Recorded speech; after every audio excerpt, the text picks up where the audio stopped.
स्वागत है आप सभी का tech study ITI YouTube channel पर। आईटीआई की एम्प्लॉयबिलिटी स्किल्स का जो नया पीडीएफ जारी हुआ था उसको हम लोग सॉल्व करना स्टार्ट कर चुके थे। पार्ट वाइज आपके हम सारे क्वेश्चंस यहाँ पे करवा रहे हैं। 505 क्वेश्चंस उसमें थे निमी भारत स्किल्स पे जो जारी किया गया था। अभी के लिए फिलहाल उसको हटाया भी गया बट फिर से आ भी सकता है।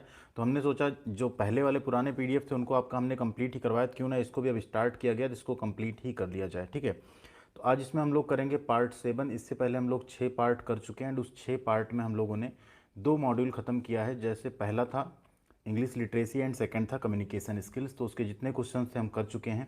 आज हम लोगों का स्टार्ट करेंगे आईटी लिटरेसी, फिर से क्वेश्चन नंबर 1 से स्टार्ट रहेगा। बाकी के 6 पार्ट आपने नहीं देखे तो वीडियो के डिस्क्रिप्शन में मैंने लिंक दिया, वहाँ से आप जाके ज़रूर देखिएगा। एंड चैनल पे नए हैं तो सब्सक्राइब करके इस तरह से बेल आइकन को ज़रूर हिट कीजिएगा। और वीडियो अगर थोड़ी सी पसंद आती है तो प्लीज़ वीडियो को लाइक ज़रूर कीजिएगा। ये सभी एक वर्षीय व फर्स्ट ईयर ट्रेड के लिए। अगर आप सेकेंड ईयर में एंड आप एम्प्लॉयबिलिटी स्किल पढ़ना चाहते हैं तो एम्प्लॉयबिलिटी स्किल सेकेंड ईयर की प्लेलिस्ट है, उसमें आप जाके टोटल 11 पार्ट में 418 क्वेश्चंस आप जाके पूरा देख सकते हैं। हमने ऑलरेडी उसको पहले ही बना दिया है। यहाँ पे एक बार फिर से अगर मॉड्यूल आपको दिखा दें, हर पार्ट में हम इसको आपको दिखा देते हैं। तो यहाँ पे अभी हम लोग 81 और 73 ये दोनों क्वेश्चन हम लोग कर चुके हैं। मतलब हम लोगों ने टोटल 154 क्वेश्चन अभी तक कंप्लीट कर लिया है। आज हम लोग आईटी लिटरेसी स्टार्ट कर रहे हैं। इसको हम लोग टोटल 3 पार्ट में इसको भी हम लोग कंप्लीट कर देंगे। इसके बाद स्टार्ट होगा एंटरप्रेन्योरशिप। तो स्टार्ट करते हैं। पहला क्वेश्चन जैसे सब पार्ट में रखते हैं, इसमें भी आपका एक लास्ट का क्वेश्चन हमने आपके लिए रखा है जो कि प्रीवियस पार्ट से है एंड वो है बोनस क्वेश्चन। उसका आंसर आप लोग कमेंट सेक्शन में ज़रूर कीजिएगा। वीडियो अगर पसंद आएगी तो लाइक कर दीजिएगा, क्योंकि आपके लाइक करने से यूट्यूब को लगता है शायद वीडियो अच्छी है तो और लोगों तक भी वो इस वीडियो को पहुंचाता है। पहला क्वेश्चन है यहाँ पे, space is the brain of the computer. Computer का ब्रेन क्या है? कंप्यूटर आप सभी ने देखा होगा, कंप्यूटर में हार्डवेयर एंड सॉफ्टवेयर से मिलके बना होता है कंप्यूटर।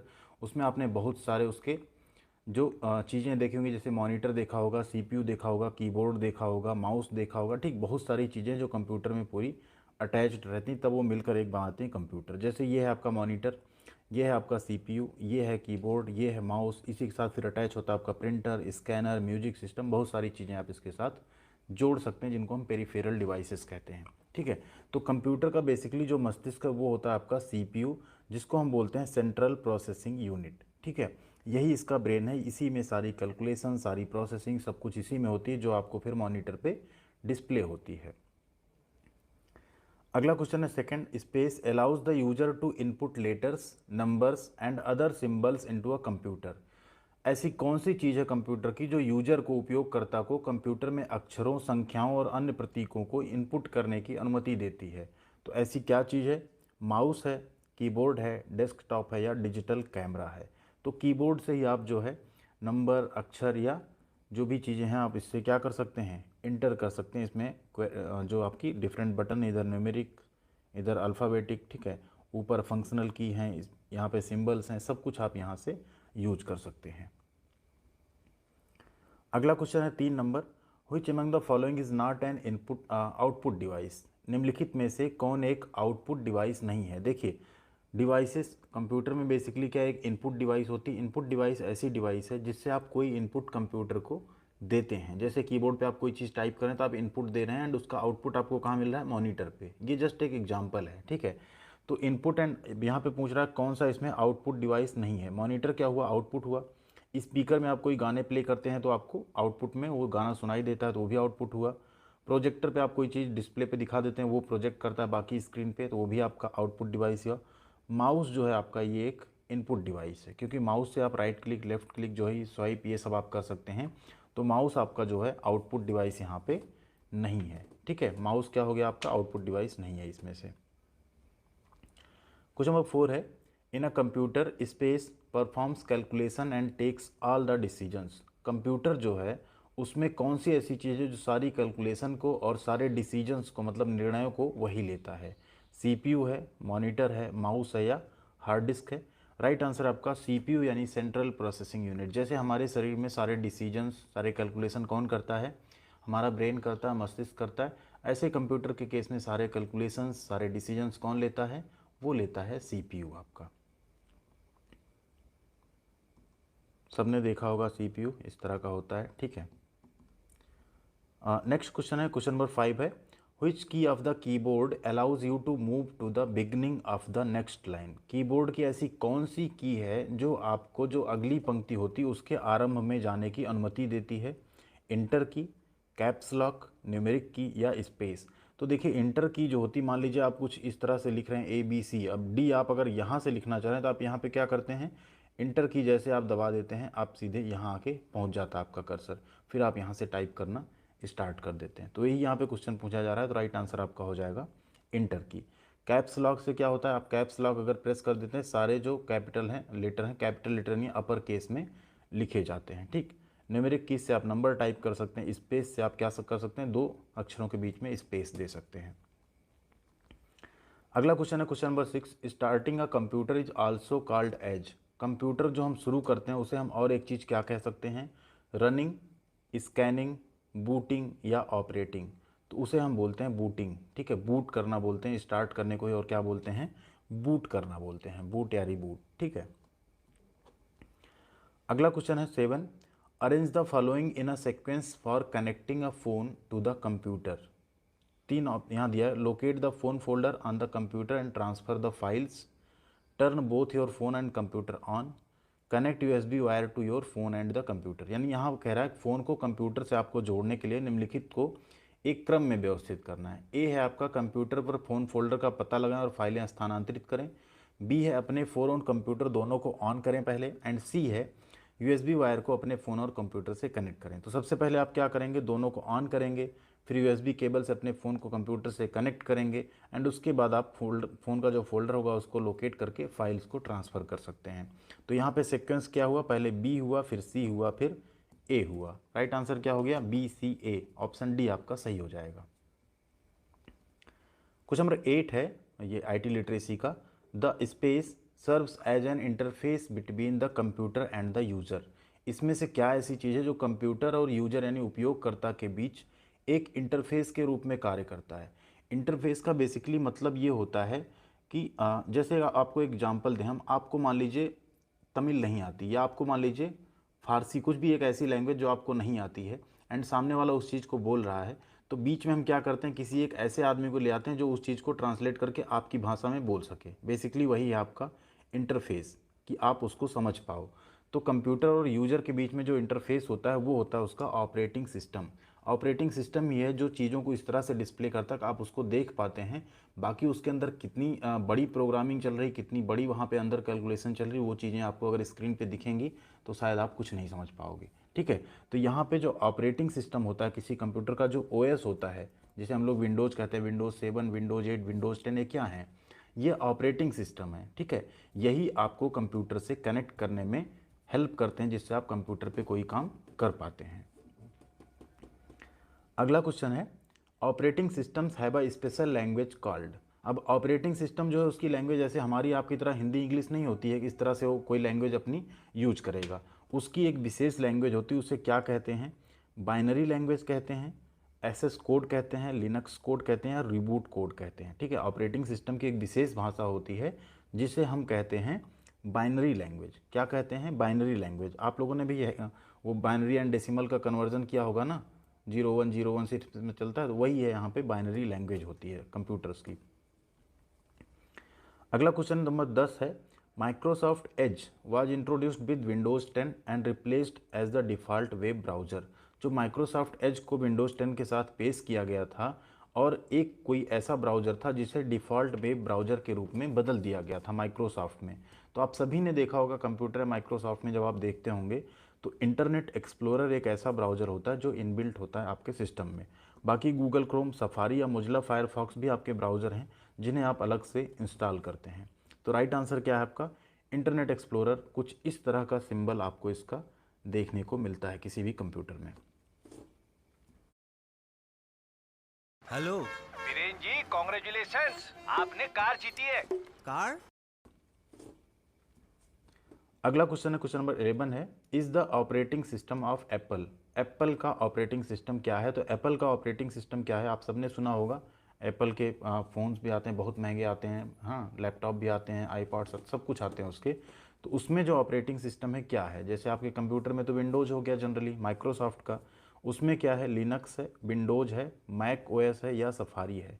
तो वहाँ पे आपका है मैक ओएस। क्या है, मैक ओएस सॉफ्टवेयर जो है ये ऑपरेटिंग सिस्टम किसका है, एप्पल का है।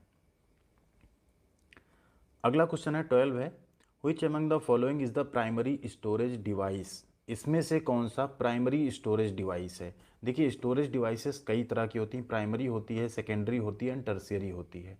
जिसमें से प्राइमरी स्टोरेज डिवाइस आपका क्या होता है, जो रैम एंड रोम है, जिसको हम बोलते हैं random access memory and read only memory, ये आपके प्राइमरी स्टोरेज होते हैं। ठीक है, क्या होते हैं, ये प्राइमरी स्टोरेज होते हैं आपके। हार्ड डिस्क हो गया, मेमोरी कार्ड हो गया, फ्लॉपी डिस्क हो गया, ये सब आपका क्या होता है, सेकेंडरी स्टोरेज होता है। यहाँ पे आप देख सकते हैं कुछ इस तरह का आपका रैम एंड रोम दिखता है आपको। अगले क्वेश्चन पे चलेंगे, space is also a form of data storage that can not be easily Altered और रिप्रोग्राम्ड। स्पेस भी एक डेटा स्टोरेज का रूप है जिसे आसानी से बदला या पुनः प्रोग्राम नहीं किया जा सकता है। रैम, रोम, मेमोरी कार्ड या हार्डवेयर। तो यहाँ पे जो रोम है आपका, रीड ओनली मेमोरी है, ये एक डेटा स्टोरेज ऐसा है जिसको हम आसानी से अल्टर या रीप्रोग्राम नहीं कर सकते किसी भी कंप्यूटर, किसी भी लैपटॉप में। ठीक है, अगला क्वेश्चन है 14, which among the following is not a tertiary storage device. इसमें से कौन सा एक जो है टर्शियरी स्टोरेज डिवाइस नहीं है। तो देखिए क्वेश्चन थोड़ा सा कहीं ना कहीं गलत भी है आपका। अब इसमें क्या है, टर्शियरी स्टोरेज डिवाइस नहीं है पूछा गया, तो देखा जाए तो हार्ड डिस्क, मेमोरी कार्ड, ये भी आपके टर्शियरी स्टोरेज डिवाइस नहीं है। बट फिर भी यहाँ पे हम जो सबसे बेस्ट सूट करता ऑप्शन, वो सूट करता है रैम, क्योंकि रैम क्या है आपका प्राइमरी स्टोरेज डिवाइस है, इसलिए यहाँ पे इसको सही किया गया। जनरली आप अगर देखेंगे, हम इसको थोड़ा सा बल्कि जूम भी कर देते हैं। ठीक है, प्राइमरी स्टोरेज डिवाइस में क्या होता है कि जो आपकी मेन मेमोरी होती है उसे हम प्राइमरी स्टोरेज डिवाइस कहते हैं। ठीक है, कैश मेमोरी, मेन मेमोरी, जो भी आपकी random access memory, RAM ROM, ये सब क्या है, प्राइमरी स्टोरेज हैं। देन आपके जो इनपुट चैनल्स होते हैं, जैसे आपका हार्ड डिस्क हो गया, रिमूवेबल मीडियम में जैसे सीडी हो गया, डीवीडी हो गया, ये सब आपके क्या होते हैं, सेकेंडरी डिवाइस होते हैं। एंड टर्शियरी में अगर आप आएंगे, जैसे आपका मैग्नेटिक टेप हो गया, ये सब आपके जो होते हैं ये होते हैं टर्शियरी स्टोरेज डिवाइस। तो यहाँ पे देखा जाए तो एक तरह से ये भी आपका सेकेंडरी था। ठीक है, तो उस केस में सही ये भी हो सकता है, लेकिन जो बेस्ट सूट करता है वो रैम सूट करता है। एंड आपके पीडीएफ में भी आपको रैम आंसर यहाँ पे सही मिलेगा। अगला क्वेश्चन है 15, space is a storage device which is used in mobile phones, digital cameras and MP3 players. यहाँ पे स्पेस एक स्टोरेज डिवाइस है जिसका उपयोग मोबाइल फ़ोन, डिजिटल कैमरा और MP3 प्लेयर में किया जाता है। तो आप लोग अपने मोबाइल फ़ोन में कौन सा स्टोरेज डिवाइस यूज़ करते हैं, या कैमरा में कौन सा स्टोरेज डिवाइस यूज़ करते हैं, मेमोरी कार्ड, हार्ड डिस्क, रोम, ऑप्टिकल या डिस्क, सॉरी ये ऑप्टिकल डिस्क यहाँ आएगा, ये रोम है, एंड ऑप्शन डी है आपका ऑप्टिकल डिस्क। ठीक है, ऑप्टिकल डिस्क। तो यहाँ पे आपका राइट आंसर है मेमोरी कार्ड। आप सब लोग, हम लोग क्या यूज़ करते हैं, मेमोरी कार्ड यूज़ करते हैं।